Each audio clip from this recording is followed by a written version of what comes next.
बलोचिस्तान के इलाके लोरालई में 9 मुसाफिरों का शनाख्त के बाद कत्ल, मय्यत घरों पर पहुंचने पर कोहराम मच गया। जाँ बहक अफराद में वालिद के जनाजे के लिए दुनियापुर जाने वाले 2 बेटे भी शामिल, नमाज जनाजा अदा।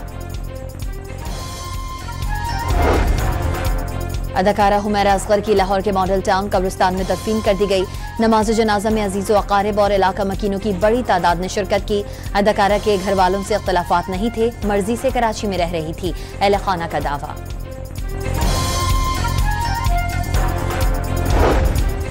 पाकिस्तान पीपल्स पार्टी के वफ्द की JUI सरबराह मौलाना फजल रहमान से उनकी रिहाइशगाह पर मुलाकात।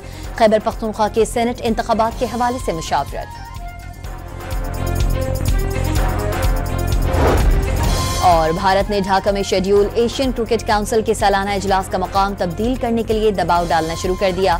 जराये के मुताबिक भारतीय बोर्ड की जानिब से रुकने मुमालिक को पुरकशिश ऑफर। श्रीलंका के बाद ओमान क्रिकेट बोर्ड ने भी इजलास की मुखालफत कर दी।